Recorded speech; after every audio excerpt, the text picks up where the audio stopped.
acara akan kita lanjutkan dengan sesi pleno pertama mengenai pencapaian Millennium Development Goals.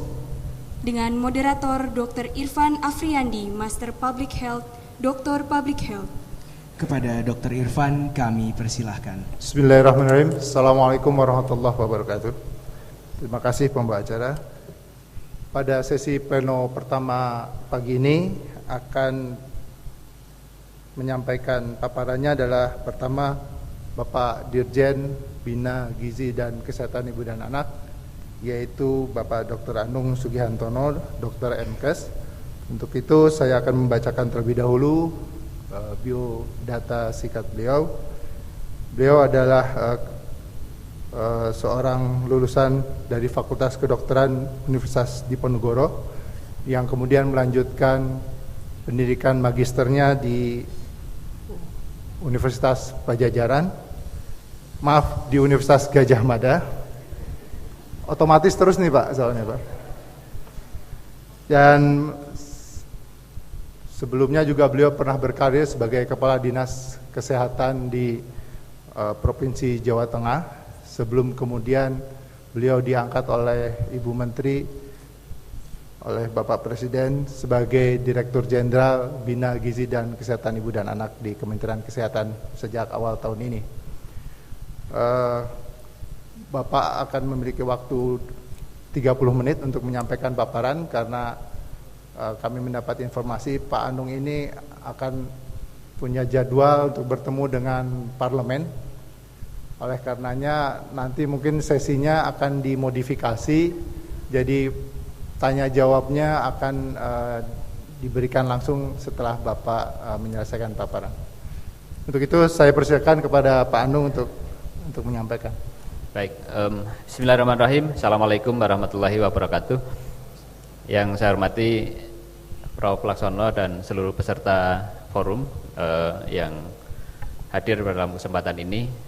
Saya mohon maaf, mestinya saya bisa nungguin kegiatan ini sampai dengan siang, tapi ternyata mendadak akan ada pembahasan tentang APBN 2015 oleh DPR sekarang, yang DPR ini akan berakhir pada tanggal 2 Oktober yang akan datang, tapi siang ini masih memanggil untuk membicarakan anggaran 2015 dan etikanya adalah kita semuanya harus hadir apapun yang diputuskan, dan barangkali setelah diputuskan nanti dibahas lagi oleh yang baru dilantik, ya harus dinikmati untuk hal-hal ini. Nah, inilah kebijakan yang terjadi pada saat ini. Slide. Jadi yang dimintakan kepada kami adalah sesungguhnya tantangan kebijakan pasca MDG 2015. Namun saya memang lebih memfokuskan di bidang gizi ibu dan anak, jadi di fokus 456 untuk MDG dan post MDG-nya seperti apa. Slide. 3 hal sistematika yang kita sampaikan, kami sampaikan, slide.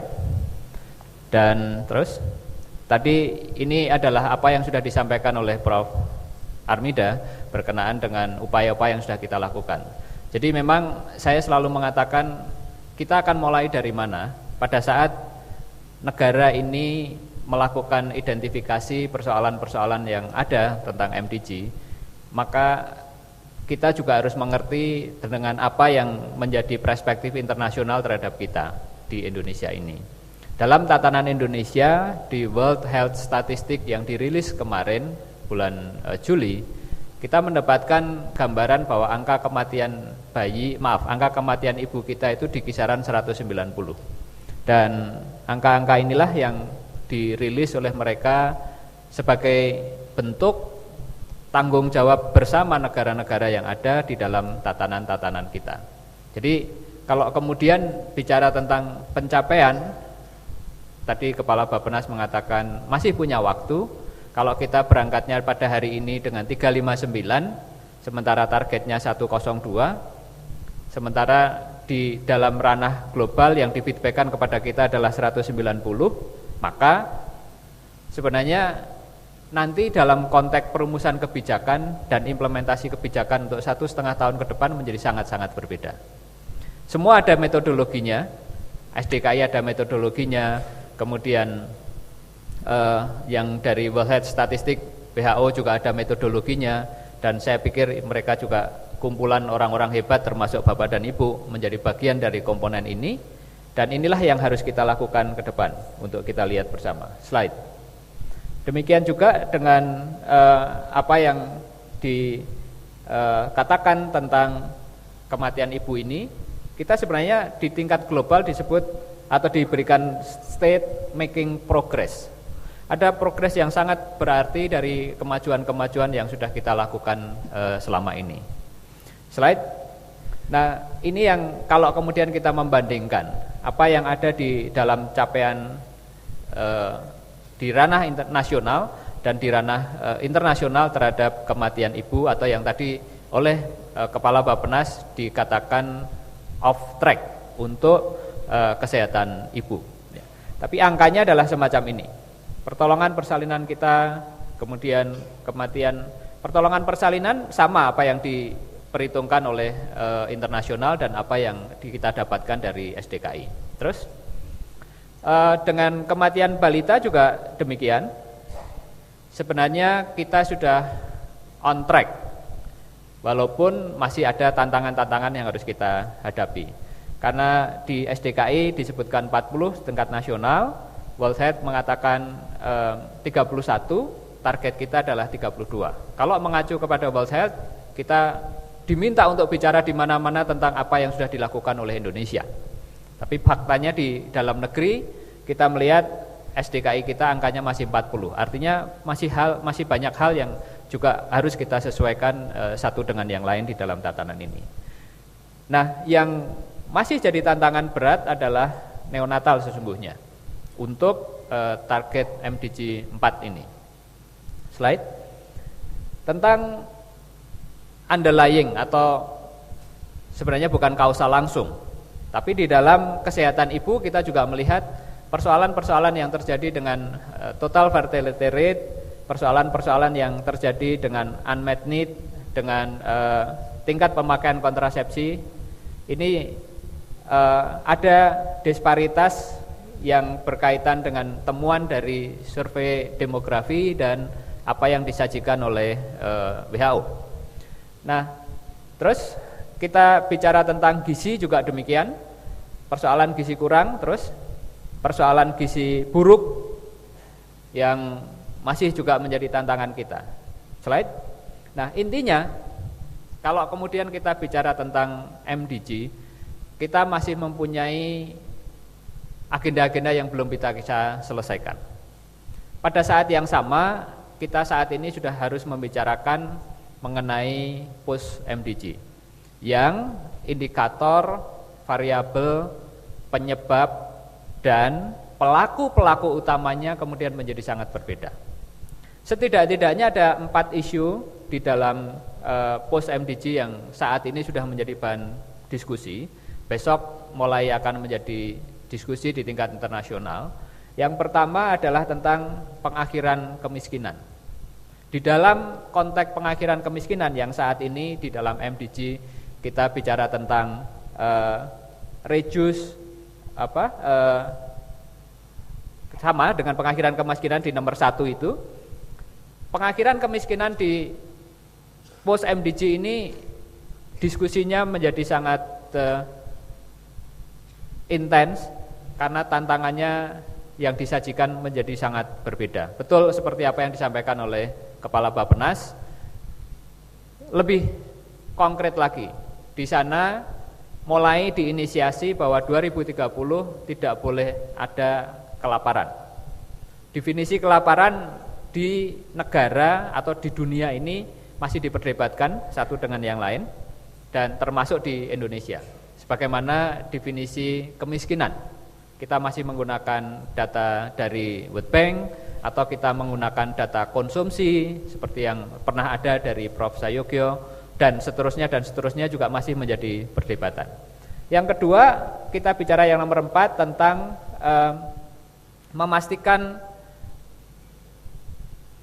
kehidupan di dalam kehidupan yang lebih baik, ya. Ensure healthy life ini juga apakah ini selalu dihubungkan dengan kesehatan atau tidak? Faktanya nanti di dalam perumusan kebijakan dan implementasi kebijakan menjadi hal yang sangat besar bagi kita. Saya pernah mendapatkan gambaran bahwa dari 9 capaian-capaian MDGs yang masih off track, itu 6 diantaranya adalah di kesehatan, menjadi tanggung jawab kesehatan. Ya, yang Ibu Menteri kemudian mengatakan, masa sih air bersih itu menjadi tanggung jawab saya? Kemudian polusi menjadi tanggung jawab saya. Kan ada kementerian yang lain. Atau di mana sebenarnya, atau seberapa besar sebenarnya kemudian Kementerian Kesehatan mempunyai tanggung jawab untuk itu.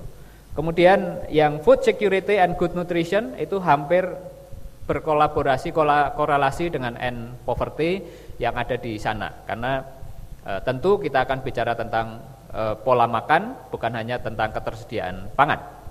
Dan yang terakhir adalah peningkatan akses untuk water dan sanitation, untuk air dan sanitasi rumah tangga.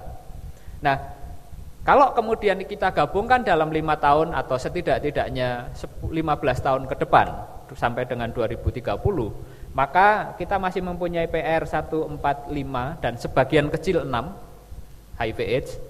Nanti teman-teman akan mendiskusikan ini. Dan kita setidak-tidaknya di dalam konteks kesehatan terkait dengan 4 hal yang harus ada. Nah, persoalannya adalah slide fakta-fakta yang ada di dalam konteks post MDG dari hasil Riskesdas yang kita temukan atau kita dapatkan hasilnya semacam ini. Ya. Proporsi rumah tangga dengan akses ke sumber air itu masih di kisaran 60%. Proporsi penduduk dengan konsumsi sayur buah yang kurang, ya, lebih dari 10 tahun dengan kurang untuk konsumsi sayur dan buah itu masih sangat tinggi di beberapa daerah. Kemudian rumah tangga sehat menurut kategori rumah tangga yang ekonominya mampu, miskin sampai sangat miskin juga posisinya masih semacam ini. Kemudian kecenderungan proporsi makanan berisiko pada penduduk usia 10 tahun itu juga masih banyak hal yang harus kita sikapi ke depan. Apakah ini akan kita masukkan semuanya di dalam RPJMN 2015-2019 yang sekarang kemarin sudah didiskusikan, tadi Ibu Bappenas bersama dengan transisi sudah membicarakan itu, tapi apakah kemudian dalam 3 bulan kita semuanya sanggup mengelaborasi ini di dalam target-target ke depan untuk tantangan-tantangan kita pada masa yang akan datang. Slide. Nah, secara teoritis atau beberapa konsep pendekatan yang diinisiasi baik itu oleh World Bank, oleh WHO, oleh OECD, oleh siapapun, banyak yang kemudian bicara tentang 4 hal ini yang ditetapkan enabler-enablernya seperti apa. Underlyingnya kemudian kita akan bicara seperti apa. Ini masih di ranah perdebatan untuk menyempurnakan dan mulai saya pikir teman-teman harus menjadi bagian dari konsep-konsep pendekatan ini karena kita harus memastikan posisi kita masing-masing.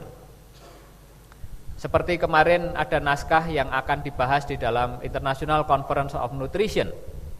Di sana dibicarakan bahwa end poverty and end hunger itu harus selesai di 2030. Kematian ibu itu, kematian neonatus itu harus ditekan menjadi 25% dari sekarang. Sekarang kita akan mulai dari mana? Ini semua akan bisa dianalisis dengan faktor-faktor yang ada di sini, enablernya seperti apa, baik itu yang menyangkut tentang program, kegiatan, sampai ke governance. Slide. Nah, ini yang juga sudah diinisiasi oleh OECD tentang outcome dan toolnya yang sekarang memang semuanya memang harus kita kenali. Saya ambil contoh slide yang paling bawah saya tuliskan di sana. Kita akan mulai dari mana? Kita akan menggunakan SDKI atau kita akan menggunakan data dari WHO? Dan kalau memang ini akan dipakai, siapa yang kemudian secara periodik ada? Saya sudah sampaikan kepada teman-teman Bappenas, bisakah setiap tahun atau setiap saat tertentu 3 bulan sekali misalkan BPS kemudian mempunyai diamanat diberikan anggaran dan ditugaskan untuk melakukan sesuatu agar ini semuanya bisa dimonitor dengan cara yang periodik. Sekarang kita lihat SDKI-nya periodisasinya berbeda, sensus penduduknya berbeda, Susenasnya ada hitungan-hitungan tersendiri. Teman-teman melakukan semuanya dalam satu metodologi yang tidak semuanya sama, tapi faktanya bisa diungkap dan bisa diterjemahkan melalui pendekatan-pendekatan teori. Nah, ini yang harus kita pecahkan bersama pada masa kini dan masa yang akan datang. Slide. Nah, terus slide. Ini yang barangkali menjadi sangat penting pada jangka pendek dan jangka menengah ke depan. Slide. Bahwa secara teknokratik Kementerian Kesehatan sudah menetapkan arah kebijakan. Setidak-tidaknya ada 3 kata kunci yang diungkap di dalam RPJMN 2003 periode ketiga 2015-2019. Yakni akses masyarakat terhadap Yankes yang berkualitas semakin mantap. Definisi operasional mantap ini juga sampai sekarang belum ada evaluasi yang menyeluruh secara keseluruhan. Akses itu diartikan bahwa semua orang mendapatkan hak pelayanan sesuai dengan kebutuhan di tempat pelayanan yang terstandar. Mutu itu didefinisikan dilayani oleh tenaga kesehatan yang kompeten menggunakan standar pelayanan dengan biaya yang terjangkau serta informasi yang adekuat atas kebutuhan dari pelayanan kesehatannya. Mantapnya seperti apa? Ini yang belum terdefinisikan dengan jelas, dan tuntutan perubahan arah dari kuratif rehabilitatif menjadi preventif promotif ini juga sudah ada seiring dengan perjalanan CKN. Yang apa tadi yang disampaikan oleh Ibu Kepala Bappenas yang saya tulis di bawah itu. Kita sebenarnya ada gradasi tanggung jawab yang diwujudkan dalam standar pelayanan minimal. Mendefinisikan standar pelayanan minimal antara kementerian satu dengan kementerian yang lain juga masih sangat beragam. Katakan, standar pelayanan minimal di bidang pelayanan kesehatan ibu dan anak. Disebutkan, Ibu Menkes bahkan membuat statement pada saat kita diskusi dengan Kementerian Dalam Negeri, mengatakan 100% ibu hamil di satu daerah harus mendapatkan pelayanan yang bermutu dengan standar pelayanan yang sudah ditetapkan, 10T misalkan. Diukur tinggi badannya, diukur tensinya, diukur tinggi fundus uterinya, diberi tablet tambah darah, dan seterusnya dan seterusnya. Sementara Kementerian Dalam Negeri mengatakan kabupaten kota harus ditanya mana yang minimal untuk level Indonesia ini. Kita tidak bisa ngomong 10 untuk di teman-teman di Indonesia Timur. Nah, ini yang kemudian apa yang tadi disampaikan oleh Ibu Kepala Bappenas, sekali lagi saya ulangi, bahwa di mana kemudian tatanan-tatanan desentralisasi ini harus kita kedepankan, bukan sekedar tatanan operasional tapi tatanan tanggung jawab. Slide. Satu-satu, oke. Nah, kemudian kita sudah mempunyai apa yang kita sebut sebagai SKN. Dulu heboh pada saat kita mengatakan sistem kesehatan nasional kurang kuat karena hanya dengan surat keputusan menteri. Sekarang surat keputusannya sudah menjadi perpres, landasan hukumnya. Komponennya sudah mulai dinyatakan dengan jelas, sumber daya manusia kesehatan, farmasi, alat makanan, alat kesehatan dan makanan, ya. Kemudian litbang pemberdayaan. Kayak kemarin tiba-tiba presiden terpilihnya ngomong litbang di kementerian akan dihapus. Menyampaikan itu akan digabung menjadi satu institusi tersendiri. Ini bukan menyikapi kritis dari apa yang disampaikan oleh Pak Presiden terpilih, tapi kemudian pasti akan ada perubahan di dalam tatanan-tatanan operasional yang Kepala Bappenas, yang Pak Dekan tadi mengatakan implementasinya itu seperti apa. Ya. Karena kemudian arahnya adalah ke derajat kesehatan, perlindungan finansial, dan pelayanan kesehatan yang responsiveness. Ini tantangan bagi kita, bagi Bapak dan Ibu, para peneliti yang ada di jaringan kebijakan. Slide. Enter. Nah, manajemen kesehatan itu menyangkut regulasi, sistem informasi, dan jejaring. Sistem informasi sekarang sudah ada peraturan pemerintahnya. Dulu dikatakan peraturannya kurang kuat, sudah disiapkan peraturan pemerintah. Kemudian jejaring kebijakan teman-teman sudah menjadi bagian dari ini. Di bawah tentang pembiayaan kita bicara tentang pemerintah. Kewajiban pemerintah untuk menyediakan anggaran 5% atas nama undang-undang pasal 170 belum jalan. Kewajiban pemerintah untuk pemerintah daerah untuk menyediakan 10% belum jalan. Padahal di sana ada komanya, 2/3 adalah untuk publik. Di pasal berikutnya diatur lagi, 2/3 untuk publik diprioritaskan untuk ibu, anak, orang miskin, lansia yang menjadi fokus di situ. Di pasal berikutnya diamanahkan lagi, untuk ketentuan ini harus ada peraturan pemerintah tentang alokasi atau pembiayaan di bidang kesehatan. Belum terwujud sampai dengan sekarang. Tentu ini semuanya akan mempengaruhi di kotak yang sana, karena kemudian analisis kebijakan, perumusan kebijakan, implementasi dan evaluasi yang sifatnya teknokratik ini memang perlu, tapi kita juga perlu sifatnya partisipatif, dan kita mesti menggabungkan top down dan bottom up, tapi bridging politiknya ini harus ada. Seperti yang teman-teman semuanya sudah mendengar, Presiden terpilih mengatakan Kartu Indonesia Sehat. Mau ditaruh di mana itu? Dalam tatanan ini. Ini kan bridging politiknya ada di situ. Kemarin bicara kalau itu kemudian dimasukkan ke PBI, penerima bantuan iuran, tambah menjadi 120 juta dari 84, sekian. Kita kira butuh sekitar 9 sampai 11 triliun tambahan uang. Dari mana? Sementara BBM masih tetap disubsidi. Saya kelakar mengatakan, sudahlah, karena BBM itu subsidinya kan sekitar 386 triliun setahun, termasuk listrik. Jadi kalau kita puasa BBM seminggu sekali kayak Car Free Day gitu ya, nggak jual premium, nggak beli premium gitu, itu sebenarnya setahun ya cukup, karena setiap kali free day itu dapat 1 triliun. Matematikanya semacam itu gitu. Ini kelakar kita pada saat berhitung tentang anggaran. Tidak sesederhana itu memang, ya, tidak sesederhana itu, karena implikasinya kemudian sangat panjang, dan ini yang harus kita pecahkan bersama. Slide. Nah, inilah yang kemudian dalam satu kesatuan siklus yang harus kita penuhi kalau kita bicara tentang ibu, anak, balita, anak sekolah, remaja, dan lain sebagainya. Akan mulai dari mana? Kita akan mulai tetap dari ibunya, hanya terus menerima persoalan, atau kita akan mulai dari remajanya. Terus slide. Beberapa yang sudah dilakukan di dalam konteks kebijakan teknokratik adalah semacam ini. Fokus sasarannya sudah ditetapkan, fokus daerahnya sudah ditetapkan, fokus pendekatannya sudah ditetapkan, dan yang saya beri kotak terakhir sebenarnya adalah forum semacam ini menjadi satu bagian dari kemitraan antar pelaku untuk menjelaskan, mendeskripsikan lebih detail tentang strata kewenangan yang ada.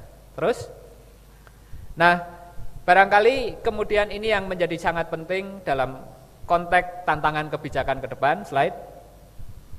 Kita bicara, saya ambil di beberapa buku tentang kebijakan, perumusan kebijakan publik ada di sana, ya. Bagaimana proses ini harus kita lakukan. Terus kita mesti memetakan ulang dengan nanti akan adanya reposisi dari kementerian lembaga yang ada. Stakeholder analysis. Siapa lagi?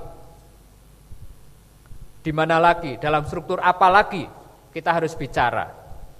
Ini menjadi sangat penting pada saat kemudian kita bicara tentang perumusan kebijakan untuk hal-hal ini. Slide.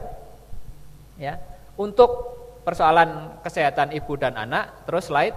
Pertanyaan besarnya adalah ini. Siapa yang akan menjelaskan? Kesehatan itu input apa output? Siapa yang akan menjelaskan ini? Kesehatan itu prasyarat atau tujuan? Kalau kesehatan itu prasyarat, apa yang harus kita jadikan sebagai fokus di kebijakan yang ada di sana. Siapa yang akan berani menjelaskan kesehatan itu orientasinya untuk jadi sehat atau akibat saja? Ya sudah, pokoknya kalau ada orang sakit cuma diobatin. Gratis lagi. Ini yang kemudian dilema dalam tanda petik pada saat kemudian kita bicara tentang jaminan kesehatan. Dalam konteks perumusan kebijakan ke depan dan implementasi kebijakan ke depan untuk kesehatan ibu anak, untuk menyelesaikan yang belum selesai di dalam MDG dan untuk menyiapkan post MDG, maka harus makin banyak menyuarakan tentang hal-hal semacam ini. Slide.